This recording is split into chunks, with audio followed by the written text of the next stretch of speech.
Hello everyone, this is विदुषी और आज मैं आपके साथ रोम चिप डिस्कस करूंगी।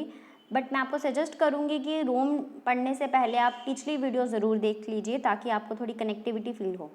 So let's start. Rome stands for read only memory. ये एक रीड ऑनली मेमोरी है, मतलब कि यहाँ पे आप कुछ राइट नहीं कर सकते। हालांकि आगे जाके ये बात थोड़ी सी कंट्राडिक्ट हो जाएगी, but it is specifically read only memory, सिर्फ रीड पर्पज़ के लिए ही इसे बनाया गया है। इज़ अ मेमोरी डिवाइस और storage medium that stores the information permanently. इसमें जो इन्फॉर्मेशन है वो परमानेंटली स्टोर होती है। It is non volatile memory, which means कि यहाँ पे अगर लाइट चली जाती है, पावर चली जाती है या फिर आपका सिस्टम ऑफ हो जाता है तो भी जो कंटेंट है वो वहीं रहेगा, मेमोरी में ही रहेगा। ठीक है। और इसका सबसे बड़ा रीज़न ये है क्योंकि जो रोम चिप है उसके साथ लिथियम सेल रहता है, एंड लिथियम सेल क्या करता है, इसे पावर सप्लाई करता है even when the system is turn off. The internal structure of ROM comprises of two basic components, that is decoder and or gates. तो डिकोडर और ऑर गेट से हमारी रोम चिप बनती है। अब बहुत सारे टाइप्स की रोम चिप हैं, हम हर एक टाइप की रोम चिप आपके साथ डिस्कस करेंगे। इसका एरिया ऑफ एप्लीकेशन कहाँ है, कहाँ कहाँ इसे इस्तेमाल किया जाता है। मैंने पिछली किसी वीडियो में आपको पढ़ाया होगा कि एमसीक्यू की कि ये जो रोम चिप है उसी पे बायस होता है। तो बायस जो है वो रोम चिप में इसीलिए लिखा जाता है क्योंकि वो एक परमानेंट स्टोरेज है। और इसके अलावा भी बहुत सारे इलेक्ट्रॉनिक गैजेट्स जो हैं, हमारे इलेक्ट्रॉनिक मशीन जो हैं, वहाँ रोम चिप का इस्तेमाल किया जाता है। जैसे हमारी वॉशिंग मशीन्स हैं, हमारी माइक्रोवेव ओवन्स हैं, हमारे डिजिटल कैमराज हैं, वीडियो गेम्स हैं, हर जगह जो है रोम चिप का इस्तेमाल किया जाता है। A ROM stores instructions that are required to start a computer. This operation is refer to as bootstrap. The ROM chips are not used only in computer but also in other electronic items like washing machines, microwave ovens, modems, video games and etc. अब इसके बाद हम types of roams जो हैं वो आपके साथ discuss करते हैं वन बाय वन। सबसे पहले आता है एम रोम। एम रोम क्या है, mask read only memory. Mask read only memory ये सिर्फ रोम चिप ही है एक नॉर्मल। इसमें क्या रहता था, जब रोम चिप को परचेज़ किया जाता तो इसमें कंटेंट जो था वो पहले से रहता था, यानी कि इसमें मैन्युफैक्चरिंग के दौरान ही कंटेंट को जो है वो डाल दिया जाता था और उसके बाद इससे जो कंटेंट है ना मॉडिफाई किया जा सकता है, ना रिप्रोग्राम किया जा सकता है और ना इरेज किया जा सकता है। ये चीप थी but it is completely obsolete now. It stand for mask read only memory, a memory chip that is build with its contents. It is programmed during the manufacturing process and can't be modified, reprogrammed or erased later. So बाद में आप इसके data को कुछ नहीं कर सकते थे, ये पहले से ही मैन्युफैक्चरिंग प्रोसेस के दौरान ही इसमें कंटेंट जो था वो लिख दिया जाता था। पी रोम क्या है, P ROM means programmable read only memory. So इसमें क्या है, आप डेटा को प्रोग्राम कर सकते हो, आप डेटा जो है इसमें कंटेंट जो है वो लिख सकते हो, बट वो आप एक ही बार लिख सकते हो। It's a one time right.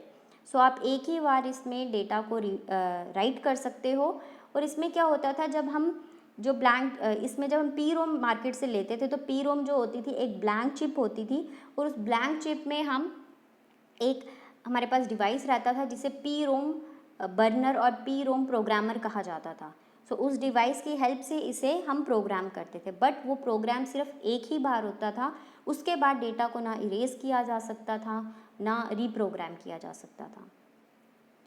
It is a read only memory but can be written only once. तो एक ही बार इस पे लिखा जा सकता है and that is a one time programmable read only memory. So ये one time read only memory है।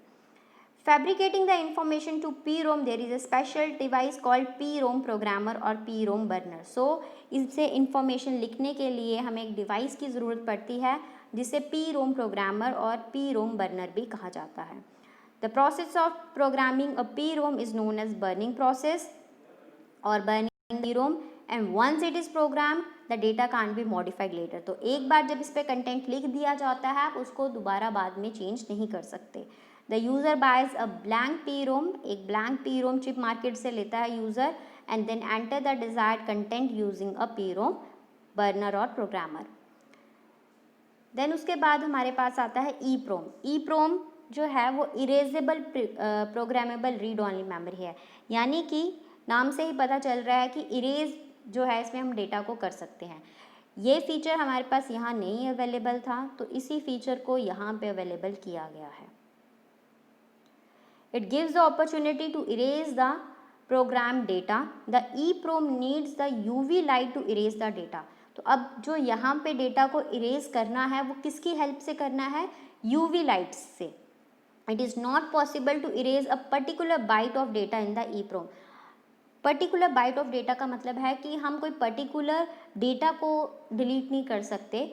इसमें जो डेटा है इस चिप में जब यूवी लाइट में इस चिप को रखा जाता है तो सारा का सारा चिप का डेटा ही डिलीट हो जाता है। कोई particular section of data delete नहीं होता, बल्कि पूरा का पूरा कंटेंट चिप का डिलीट हो जाता है। ठीक है।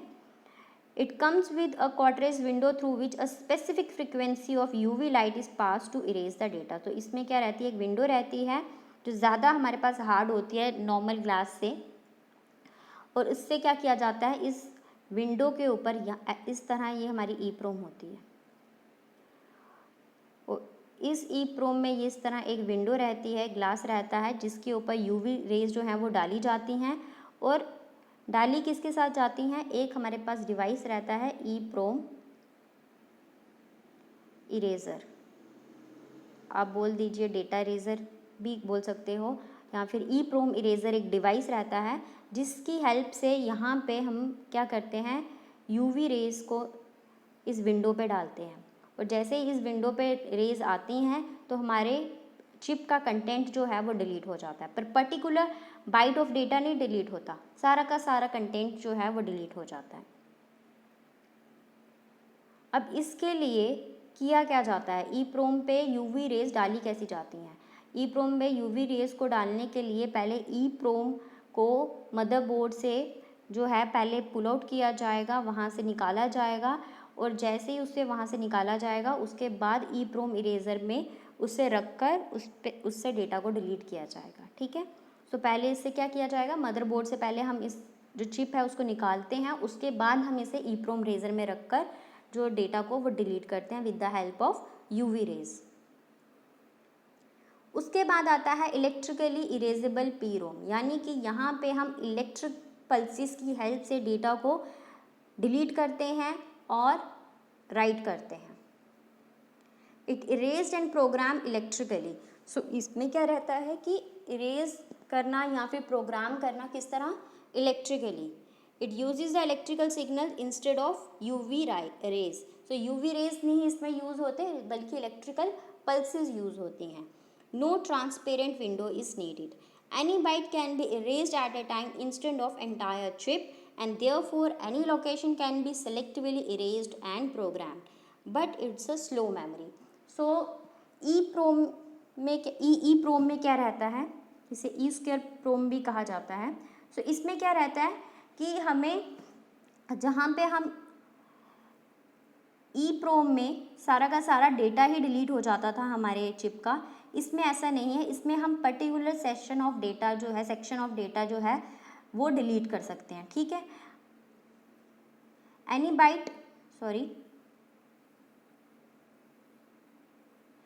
Bite can be erased at a time instead of entire chip. So entire chip का डेटा जो है वो डिलीट नहीं होता, बट कि हम किसी एक पर्टिकुलर बाइट को यहाँ पे डिलीट कर सकते हैं या फिर राइट कर सकते हैं।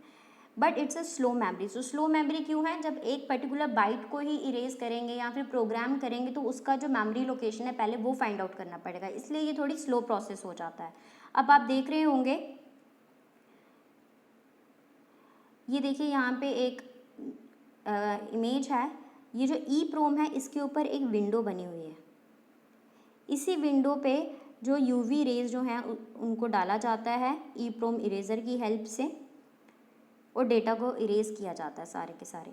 बट यहाँ पे EEPROM है, और इस EEPROM में देखें कि कोई भी ट्रांसपेरेंट जो है विंडो नहीं है। यहाँ पे इलेक्ट्रिकल सिग्नल्स की वजह से हेल्प से हम डेटा को इरेज करते हैं या फिर राइट करते हैं। ठीक है। और इसके लिए हमें इसे मदरबोर्ड से निकालने की भी ज़रूरत नहीं पड़ती, जबकि यहाँ पे हम इसे मदरबोर्ड से निकालते हैं फिर इसको डिलीट करते हैं, बट यहाँ पे हम मदरबोर्ड से नहीं निकालते, हम मदरबोर्ड पे ही ये रहता है, और यहाँ पे हम इसे डेटा को डिलीट भी कर सकते हैं और राइट भी कर सकते हैं। देन उसके बाद आता है हमारे पास flash memory. Flash memory EEPROM का ही एक एडवांस वर्जन है। It stores the information in the form of array. So array क्या होता है, कंटिन्यूस मेमोरी ब्लॉक्स को एरे कहा जाता है। यानी कि अगर ये 100 लोकेशन है, ये 101 होगी, ये 102 होगी, 103 होगी सपोज, ठीक है। सो इस तरह कंटिन्यूस मेमोरी ब्लॉक्स को एरे कहा जाता है। सो इसलिए क्या होगा, ये थोड़ी फास्ट हो जाएगी, ठीक है, क्योंकि इसमें अगर हमें ये वाला स्टार्टिंग एड्रेस पता है तो हमें कंटिन्यूस बाकी सारे एड्रेस जो हैं वो पता लग जाएंगे और इजीली डेटा को राइट किया जा सकता है और या फिर इरेज किया जा सकता है, बल्कि उसमें ऐसा नहीं था।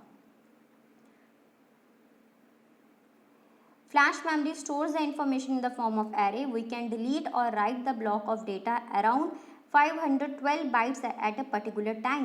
So इसमें क्या है, 512 bytes of data eight a time आप इरेज कर सकते हैं या फिर राइट कर सकते हैं, और जबकि EEPROM में सिर्फ 1 बाइट ऑफ डेटा ही एट ए टाइम डिलीट या राइट किया जा सकता था।